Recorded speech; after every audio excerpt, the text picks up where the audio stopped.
UP की सबसे चर्चित अयोध्या की मिल्कीपुर विधानसभा सीट पर उपचुनाव की तारीख का भी ऐलान हो गया। मिल्कीपुर उपचुनाव के लिए 5 फरवरी को वोटिंग होगी, 8 फरवरी को नतीजे आएंगे।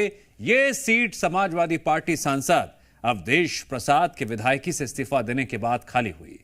यह चुनाव न सिर्फ योगी और अखिलेश की ताकत का परीक्षण है, बल्कि उनकी साख और भावी रणनीति का ट्रेलर भी है। इस उपचुनाव को 2027 का सेमीफाइनल तक कहा जा रहा है।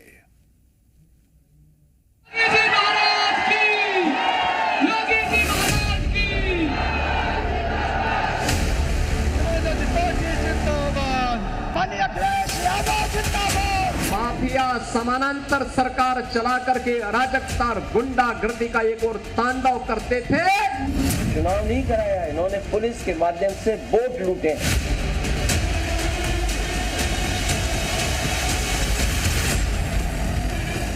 ये दरारवादी पार्टी है। जब अयोध्या के लिए सौभाग्य आया, तो रामद्रोहियों को तो परेशानी होगी ही होगी।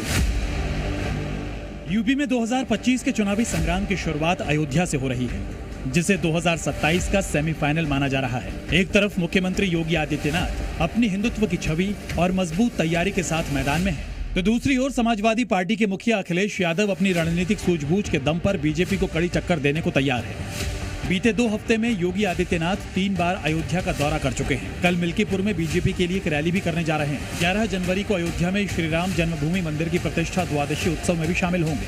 आज आपने देखा होगा, अयोध्या इंटरनेशनल एयरपोर्ट बन गया है। आज अयोध्या में इंटरनेशनल एयरपोर्ट, परेशानी समाजवादी पार्टी को।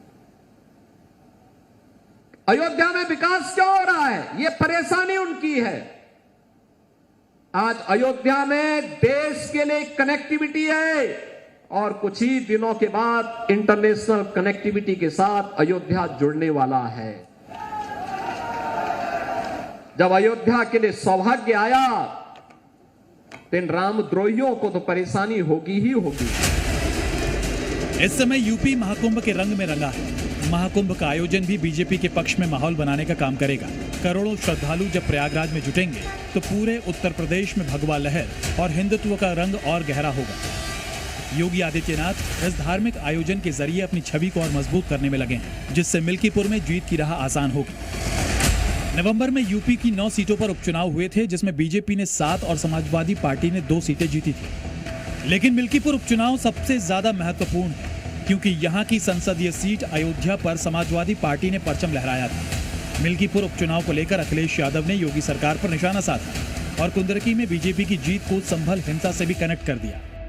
और जो इलेक्शन में लूट हुई थी कुंदरकी में, मीरापुर में, उसको छिपाने के लिए भी संभल जैसी घटना हुई है।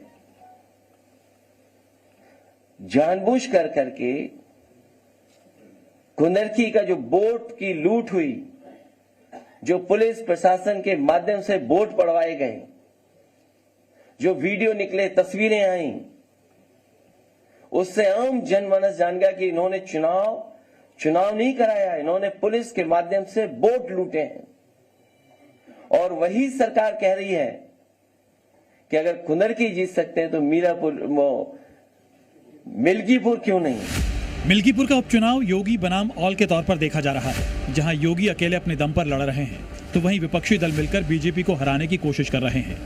मिल्कीपुर के लिए योगी आदित्यनाथ ने नए सिरे से जो टीम बनाई है, उसमें मंत्रियों की संख्या डबल कर दी गई है। योगी आदित्यनाथ के साथ कुल 6 मंत्री मिल्कीपुर कैंपेन में जुट गए हैं। नए साल में मुख्यमंत्री योगी आदित्यनाथ ने 4 जनवरी को मिल्कीपुर में उपचुनाव की तैयारियों की समीक्षा भी की थी। कुछ दिनों पहले योगी ने मिल्कीपुर में सौगातों की बारिश की थी। इस दौरान वो अखिलेश पर जमकर बरसे थे। और परिणाम क्या था? ये माफिया की पैरेलल सरकार चलती थी। बबुआ अपने घर के बाहर नहीं निकलता था। बबुआ 12 बजे सो के उठता था और प्रदेश की जनता पिसती थी। माफिया समानांतर सरकार चला करके अराजकता और गुंडागर्दी का एक और तांडव करते थे। दूसरी तरफ मुस्लिम तुष्टीकरण की हद को पार करते हुए पर्व और त्योहारों में भी इन्होंने किस कदर अराजकता फैलाई थी। बीजेपी की ही तरह समाजवादी पार्टी के लिए भी मिल्कीपुर सीट जीतना प्रतिष्ठा का मुद्दा है। मिल्कीपुर समाजवादी पार्टी का गढ़ रहा है और अब अयोध्या से अवधेश प्रसाद के लोकसभा पहुंचने के बाद अपना गढ़ बचाना अखिलेश के लिए नई चुनौती बन चुका है। ये भारतीय जनता पार्टी के लोग जो सरकार में बैठे हैं, ये भाईचारा के पक्ष में नहीं है, ये दरारवादी पार्टी है।